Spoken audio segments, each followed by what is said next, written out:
함께 읽겠습니다. 브리스 족속과 르바 족속과 아모리 족속과 가나안 족속과 기르가스 족속과 여부스 족속이 땅이니라 하셨더라. 아멘. 창세기 15장 12절부터 21절까지 본문입니다. 여호와께서 아브라함과 더불어 언약을 세우시다. 여호와께서 아브라함과 더불어 언약을 세우시다 라는 말씀의 제목입니다. 18절에 나와 있습니다. 18절 말씀. 그날에 여호와께서 아브라함과 더불어 언약을 세워 이르시되 내가 이 땅을 애굽 강에서부터 그 큰 강 유브라데까지 내 자손에게 주노니. 자, 여호와께서 아브라함과 더불어 언약을 세우시다라는 말씀을 함께 붙잡고자 합니다. 언약이란 하나님이 하시는 약속을 특별히 구별하여 부르는 말로 우리가 이해하고 있습니다. 예를 들어서 창세기 1장 1절이 바로 언약이죠. 태초에 하나님이 천지를 창조하신다. 자, 하나님께서 창조에 대한 이야기를 소개하시기도 하셨고, 이 내용 안에는 구원이 어떻게 펼쳐지는가도 담겨 있었고, 이걸 말씀으로 주셨기 때문에 하나님이 하시는 약속, 언약의 내용이 되기도 합니다. 자, 창조, 내 안에 없었던 것이 생겨났죠. 그래서 창조의 내용이 될 것이고, 또 하나님을 알지 못했던 자가 하나님을 찾고 구하는 자로 만들어졌습니다. 자, 이것이 바로 구원에 대한 내용이 될 것이고, 뜻이 하늘에서 이룬 것 같이 땅이 이루어지게 할 것이다 라는 내용으로 우리 가운데 주셨기 때문에 이것은 하나님께서 우리 가운데 베풀어 주신 약속이자 언약의 내용이었습니다. 그것을 지금 오늘 본문에서는 아브라함과 더불어 언약을 세우셨다 이렇게 증거하고 있습니다. 아브라함과 더불어. 아브라함은 이제 1차적으로는 한 개인 인물을 말하는 것이지만 여기 문장 앞에는 수식어 에트가 붙어 있기 때문에 조금 더 확장된 개념으로 이해할 필요가 있습니다. 하나님께서 에트 아브라함 이렇게 말씀하셨어요. 무슨 뜻이냐면, 자, 아브라함이라고 하는 것, 하나님의 성질을 얻은 자라는 뜻으로 이것을 우리가 받을 수 있을 것입니다. 자, 하나님께서 아브라함을 하나님의 성질을 받은 자로 만들어 가실 것이다. 이것이 바로 뜻이 하늘에서 이룬 것 같이 땅에 이루어지는 것. 하나님의 속성이 아브라함을 통해서 이루어지게 할 것이다. 그러면 여기서 말하는 아브라함은 한 인물일 뿐만 아니라 하나님께서 부르신 모든 자들을 이와 같은 방식으로 만들어 가실 것이다 라고 하는 약속의 내용이 되는 것이죠. 그러면 하나님으로부터 부르심을 받은 자들 누구를 가리키는 말일까요? 결국 저와 여러분들도 그 아브라함이 되게 하신다라는 것이죠. 아브라함을 보여주신 이유는 이렇게 만들어 가시겠다는 거예요. 우리가 그 모양을 알지 못하니까 하나님의 이 모양을 우리 가운데 보여주시는 것입니다. 아브라함과 더불어 언약을 세우셔서 자, 하나님의 사람을 만드시는 것처럼 하나님께서 부르신 저와 여러분들을 아브라함과 같이 하나님의 사람으로 만들어 주실 줄 믿습니다. 이것을 언약으로 붙드는 거예요. 결혼식 할 때 언약하는 것처럼 하나님께서 나와 영원히 함께 하시겠다. 그 약속의 말씀을 붙들고 살아가실 수 있는 우리 성도님들과 교회가 되기를 주의 이름으로 간절히 축원합니다. 자, 본문에 보면 해질 때에 나오는데 12절 13절 보시면 해질 때에 아브라함에게 기쁜 잠이 임하고 큰 흑암과 두려움이 그에게 임하였더니 여호와께서 아브라함에게 이르셨다. 자, 해질 때에 이걸 말 그대로 이제 우리가 생각하는 눈에 보이는 해가 져서 밤이 되는 것으로 이제 이해할 수도 있습니다만, 이제 성경은 이제 우리가 조금 더 깊은 내용을 가르쳐주고 있기 때문에 원문을 보니까 해가 들어가다 이런 표현이에요. 보니까 세메시 오라고 되어 있는데 이게 무슨 뜻이냐면 해가 들어가다, 해가 들어간다라는 것 때문에 해가 졌구나 이제 의역하는 것 같아요. 근데 해는 성경에 있어서 하나님을 상징하는 거잖아요. 빛을 내는 큰 존재이기 때문에 해가 우리 안에 들어오게 되면 어떤 일이 벌어지냐면 우리가 어둠이었구나라는 것을 발견하게 된다. 이런 의미로 우리가 조금 더 깊이 있게 보려고 합니다. 단순히 해가 졌기 때문에 어둠이 밀려왔고 또 두려움이 임했다. 그러면 그 상태로 가만히 두면 자, 어둠 가운데 두려움이 임하는 것도 되게 어둠이 임했는데 두려움이 갑자기 임했다. 왜 그렇게 되는 것이지? 근본적인 인간이 공포심을 가지고 있나? 그냥 밤이 되면 사람들이 무서워하나? 공포심이 내재되어 있지 않으면 밤이 되었다고 해서 사람들이 그냥 무서워하기만 하는가? 이제 이거를 이렇게 해석을 의역을 하다 보니까 이런 말로 했는데 이게 무슨 뜻이냐면 빛이 비추니까 우리가 어둠임을 발견하게 되었을 때, 그렇기 때문에 두려움, 그러니까 어떻게 해야 될지를 알지 못하는 것이죠. 이게 이제 비슷한 내용이 신약에 예수님께서 제자들을 찾아갔었을 때 베드로가 도망갑니다. 그렇죠? 배에 있다 갑자기 뛰어내리죠. 나를 떠나소서, 나는 죄인입니다. 주님이 날 찾아왔을 때 내 안에 부끄러운 일들이 드러나기 때문에, 자, 이것을 보고 죄 가운데, 부끄러움 가운데, 두려움 가운데 임하게 되는 과정으로 설명하고 있는 것이죠. 자, 이처럼 하나님께서 우리 안에 들어오셔서 우리의 상태와 지경이 어떠한지를 알게 하심으로 내 상태가 어떻게 되느냐? 스스로는 감당할 수 없는 그 연약한 상태, 부끄럽고 연약하고 그 두려움이 임하는 상태가 될 것이다. 이렇게 지금 설명하는 말로 이 말씀을 받을 수 있는 것이죠. 그럴 때 어떻게 하느냐? 너는 반드시 알라. 이렇게 얘기하시죠. 13절 여호와께서 아브라함에게 이르시되 너는 반드시 알라. 반드시 알다라는 구절도 야다, 알다라는 동사를 반복해서 사용하고 있습니다. 단어가 두 개가 동시에 나오면 앞에 있는 것은 하나님의 것, 뒤에 있는 것 우리 것. 그러니까 하나님이 아는 것이 우리의 아는 지식이 되게 하시겠다. 자, 이전에는 하나님을 이미 뭔지 잘 몰랐단 말이에요. 그런데 하나님께서 우리 가운데 빛으로 임하신단 말이죠. 그런데 알고 보니까 우리가 어둠인 걸 깨닫고 그 가운데 두려움과 연약함 가운데 있어요. 그런데 그러면서 내 것과 하나님의 것을 구분하기 시작하죠. 자, 이제 하나님께서 당신의 진리와 생명을 부어주심으로 나는 작은 자이고 하나님은 큰 자이구나. 그러므로 하나님 앞에 말씀 가운데 나아가야 되는구나. 요거를 우리 가운데 가르쳐 주시는 것입니다. 그래서 신앙도 똑같은 원리로 진행이 되는데, 신앙이 본격적으로 시작이 되어서 알게 되면 가장 먼저 내가 죄인인 것을 발견하게 되지 않겠습니까? 성경에서 우리가 기독교에서 늘 내가 죄인입니다라고 그 고백하는 그 내용이 무엇이냐면 죄를 졌다, 뭐 나쁜 짓을 했다, 이게 아니라 하나님을 아는 것이 없었구나, 이걸 고백하게 된다는 거예요. 가장 먼저 빛을 비추면 내 더러운 것과 내가 지식이 없음을 알게 되기 때문에 이것이 나의 본 모습이었구나. 나는 그동안 안다고 생각했어요. 지식이 좀 있다고 생각하고 신앙생활 잘하고 있다고 생각했고 믿음도 있다고 생각했습니다. 그런데 진짜 주인이 들어오시니까 이거 아무것도 아니었구나. 이 무익한 것이고 헛된 것이었구나. 자, 이것을 깨달아 알게 된단 말이죠. 거기서부터 사실은 신앙이 출발하게 되는 것입니다. 그래서 신약 가운데 예수님께서 빛으로 참빛으로 이 땅 가운데 오셨을 때 정말 낮은 자들은 주님을 받아들였습니다만 유대인이나 대제사장들이나 서기관은 받아들이지 않았죠. 왜냐하면 본인들이 알고 있다고 생각했는데 그분이 와서 우리의 신앙들 전체를 흔들어 버리니까 나의 신앙이 정말 그렇구나. 돌이키고 다시 점검하고 수정을 하지 아니하고 그냥 그 빛 되시는 주님을 죽여버리는, 오히려 거절하는 것으로 이 신약 가운데 신앙을 이야기합니다. 자, 우리 가운데 참빛이 비춰졌을 때 나타나는 증상, 부끄러움과 두려움, 나는 죄인입니다 라는 상태가 될 것입니다. 그런데 하나님을 아는 것으로부터 점점 그것이 채워지게 될 것이기 때문에 이제 마치 밤에 약속을 붙들고 이야기를 듣고 잠자는 자와 그렇지 아니하고 잠자는 자의 모습으로도 이걸 이제 비유할 수 있단 말이죠.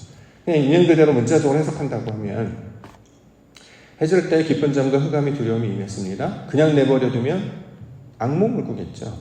해가 졌는데 그냥 무서워요. 칠흑 같은 어둠이에요. 깊은 잠에 들기 시작하니까 그냥 잠에 빠지지 않겠습니까? 그러면 악몽을 꾸는 것이구나. 그러나 여기서 중요한 포인트는 하나님께서 이르셨다라는 거예요. 그 와중에 말씀을 주셔서 이런 일이 일어날 것이다 라고 우리 가운데 알게 하신단 말이죠. 자, 우리도 이제 잠자기 직전에 사람들이 인사하잖아요. 잘 자, 내 꿈 꿔, 내일 봐. 그럼 기쁜 마음 잠에 든단 말이에요. 그게 그냥 하는 건 줄 알았는데, 사람들이 인사말 하는 건 줄 알았는데 성경적 원리가 담겨져 있습니다. 자, 분명히 잠이라고 하는 그 과정을 통과해야 할 거예요. 흑암도 두려운 과정이 있을 거예요. 근데 중요한 건 그러고 나면 어떻게 해요? 깨게 된다. 이걸 우리가 오늘 이야기하는 거죠. 그래서 우리도 깨어나는 그 순간을 소망하도록, 다시 일어날 것을 기대하도록 우리 가운데 말씀을 주셨습니다. 그래서 이것이 바로 소망의 백성이 되는 것이죠. 그래서 우리가 늘 헤어질 때 다음에 또 봐 이런 얘기를 잘 하잖아요. 다음에 봐요. 또 봐요. 소망을 갖고 우리가 살게 되는 것. 그냥 잘가 정도가 아니라 다시 만납시다. 자, 이것이 우리 가운데 소망의 백성이 되기 때문에 이제 하나님의 거룩한 백성들은 이렇게 하나님의 말씀을 가진 자로 나아가게 된다는 거죠. 자, 신앙 가운데 하나님께서 우리 안에 들어오시면 어떤 일이 벌어지냐? 나의 흑암과 어두움이 드러나고 점점 하나님을 아는 것에 자라가게 할 것이다. 이 내용으로 본문을 이해할 수 있습니다. 자, 그 다음에 이제 복음에 관한 이야기 14절부터 16절. 그들이 섬기는 나라를 내가 징벌할지며 그 후에 내 자손이 큰 재물을 이끌고 나오리라. 너는 장수하다가 평안히 조상에게로 돌아가 장사될 것이요 내 자손은 4대 만에 이 땅으로 돌아오리니 이는 아모리 족속의 죄악이 아직 가득 차지 아니함이니라 하시더니. 자, 하나님께서 징벌하신다. 자, 언약이라고 하는 개념 자체가 하나님이 하실 일을 우리 가운데 들려주시는 것이죠. 그래서 내가 너희를 위해, 우리를 위해 이러한 일들을 해 나아가겠다. 그래서 그들이 섬기는 나라를 징벌한다.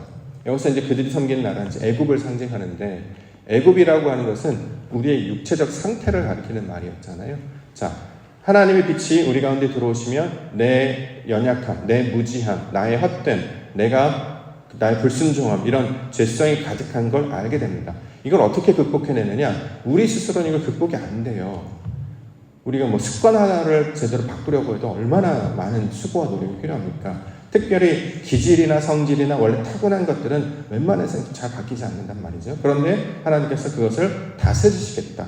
하나님의 은혜와 말씀으로 그를 다스려 나가겠다. 그래서 애굽에서 이스라엘 백성들이 나오는 그 과정을 통해 보여주시는 것은 육신의 사람이었던 자가 말씀을 앞에 두고 그것을 극복하여 나오는 과정으로, 그래서 하나님이 말씀하신 그곳으로 나아가는 과정으로 구원을 설명하고 있단 말이죠. 단순히 뭐 땅에서 해방되다 이런 개념이 아니라 육체에 매여 있고 내 생각에 늘 묶여 있고 자기밖에 모르던 사람이 어떻게 하나님의 말씀을 듣고 나아가게 되느냐? 그가 우리 가운데 여러 가지 증거를 보여주시고 말씀을 들려주시고 마침내 성령을 우리 가운데 부어주셔서 그것을 감당할 수 있는 마음, 그것을 행할 수 있는 감동, 그것을 행할 수 있는 힘을 우리 가운데 주셨기 때문에 이걸 극복하게 된단 말이죠. 근데 우리가 출애굽기 내용을 보면 알겠지만 이스라엘 백성은 스스로 못 나옵니다. 하나님께 강권적으로 역사하시는 거예요. 그래서 10가지 재앙을 보여주시고 그들은 원래 나가고 싶어 하지 않았는데 강권적으로 이끌어내시죠. 마찬가지로 이게 복음이 되고 은혜가 되는 이유는 뭐냐면 우리는 우리 스스로는 그런 생각조차 할 수 없고 생각조차 하고 바라지도 않기 때문에 아무 일도 하지 않아요. 그런데 성령께서 강권적으로 우리를 일으켜 세우시고 인도하시고 깨우시기 때문에 그 길로 나아가게 하셨단 말이죠. 그것을 따라가는 것이 얼마나 고통스럽습니까? 왜냐하면 우리는 천성적으로 새벽 사람이 아니라는 거예요. 천성적으로 내 뜻대로 하기를 원하지 말씀 따라가는 걸 원하지 않는단 말이죠. 그러한 자들을 계속 달래시고 설득하시고 인도하셔서 이끌어내시는 분이 하나님이시기 때문에 이것이 바로 기쁜 소식, 복음에 관한 내용이 된다라는 것이죠. 그래서 여기 이제 큰 재물을 이끌고 나오리라 이런 말 하잖아요. 그렇기 때문에 사람들이 이제 그걸 물질로 얘기하는데 큰 재물은 물질이 아니고 말씀을 가지고 나온다는 뜻이잖아요. 이전에 말씀이 없었는데 우리에게 가장 필요한 상급이 뭡니까? 아브라함이 얻어야 될 가장 큰 상급은 바로 여호와 하나님이셨잖아요. 그들이 이전에 없었잖아요. 하나님이 없었던 자들이 하나님을 가지게 되어서 그걸 들고 나오는 것입니다. 그걸 말씀을 들고 나오는 것으로 묘사를 하고 있다는 거죠. 자, 이처럼 하나님께서 우리 가운데 빛을 비춰주셔서 우리의 속사람, 우리의 원래 옛사람이 어떠한지를 보여주시고 그것을 다스리게 하셔서 마침 이걸 다 끊어내고 주님께서 말씀하신 그 성령, 진리, 말씀, 하나님을 얻는 자가 되게 하실 것이다. 이것이 바로 약속의 말씀이 된다라는 것입니다. 17절. 해가 져서 어두울 때에 연기나는 화로가 보이며 타는 횃불이 쪼갠 고기 사이로 지나가더라. 옛날 이게 이제 언약하다라는 모양을 설명하는 건데요.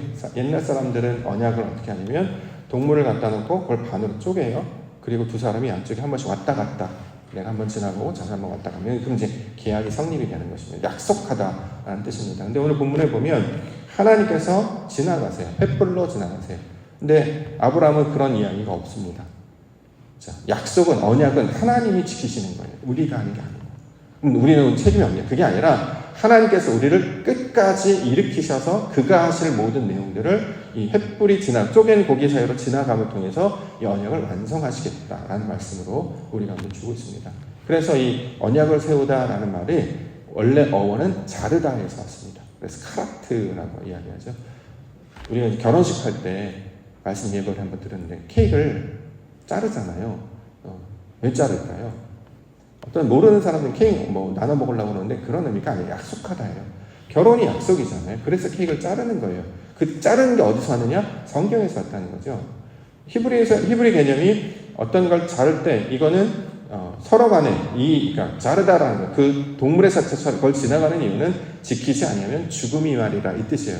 약속 안 지키면 내가 죽을 거야. 그러니까 죽음을 각오하고 맹세하다 이런 의미로 자르다 이 모양을 보여줬죠. 근데 동물을 갖다 놓고 자를 수는 없으니까 결혼식에 피나고 뭐 그럴 거 아니에요. 그러니까 예쁜 케이크, 멋있는 케이크 하고 이게 자르죠. 생일도 그렇죠. 생일도 불하고 잘라요. 그게 뭐냐면 새로운 갱생, 새로운 삶으로 약속을 가진 자로 바뀌었다는 의미 아니겠습니까? 다시 말해 살아있는 자가 되었다라는 의미로 이 케이크들을 사다 자르는 행위를 한단 말이죠. 우리가 이전에는 그런 행위를 왜 하는지 이 의미를 몰랐어요. 그냥 옛날부터 그렇게 하니까 남들이 그렇게 하니까 우리도 그렇게 한다 이렇게 했는데 의미를 알고 나면 거기에 담긴 은혜가 남다르게 된다는 거예요. 세상에는 이렇게 하나님을 알만한 지식들로 가득 채워놔서 우리가 조금 하나님의 것을 찾고 구하면 그 의미가 무궁무진하게 담겨있는 것을 알 수 있게 됩니다. 그 놀라운 일은 뭐냐면 그 약속을 지키기 위해서 얼마나 성실히 일하시는지 졸지도 아니하시고 주무시지도 않고 그의 성실과 그의 신실한 것. 세상 사람들은 약속도 안 하고 약속을 해도 안 지키고 그리고 그냥 그때 다른 거야 라고 그냥 이렇게 하잖아요. 그래서 성실하지 않아요. 기본적으로. 그런데 하나님만이 성실하신 분이시죠. 근데 그 성실함을 우리가 배우기 때문에 우리도 점점 성실함으로 바뀌어 나가야 된다는 것이죠. 그렇게 우리 하나님이 약속하시고 그 약속을 지키기 위해서 성실히 임하시는 분임을 알았기 때문에 우리도 그런 모양으로 아는 자로 살게 된다. 이것을 반드시 알라 아까의 말씀으로 가르쳐주고 있는 것입니다. 그 놀라운 언약을 아브라함, 믿음으로 부르신 모든 자들과 약속하셨다. 그러면 여기에 해당하는 사람들이 바로 저와 여러분들이 된다라는 것입니다. 그러면 이 말씀이 결국 나에게 주시는 편지, 그리스도의 편지가 되지 않겠습니까? 처음에 이스라엘 백성들에게 주시는 신화를 기록한 책인 줄 알고 또 어떤 종교 중에 하나인 기독교의 경전 정도로만 이해했는데 이제는 이 말씀이 나에게 날마다 주시는 하나님의 사랑의 증표요 하나님의 약속의 선언이요 하나님의 구원의 계획이 이 말씀 안에 다 담겨있다는 거예요. 그래서 우리도 믿음으로 듣게 하시고 받게 해주셨습니다. 그러므로 오늘 여호와께서 아브라함과 더불어 언약을 세우시는 그 놀라운 일이 저와 여러분들 가운데 일어나기를 소망합니다. 그러면 믿음으로 담대하게 할 것이고 이제 하나님을 두려워하지 않아요. 하나님이 내 안에 들어오는 것을 어려워하지 않습니다. 주님이 나를 찾아오시면 베드로는 도망갔잖아요. 또는 유대인이나 바리새인들은 대적했습니다. 무언가를 만날 때 거부하고 대적하는 것이 아니라 주 예수여 어서 오시옵소서 마라나타 더 기쁜 마음으로 기다리고 준비하고 받아들이는 자들이 된다는 것이죠. 이것을 받아들일 때 하나님의 놀라운 역사를 저와 여러분을 통해서 보게 해주실 줄 믿습니다. 그 영광을 소망하시며 기도 가운데 나아가시는 성도님들 계십니다. 주의 이름으로 축원합니다. 기도하겠습니다. 거룩하신 하나님 오늘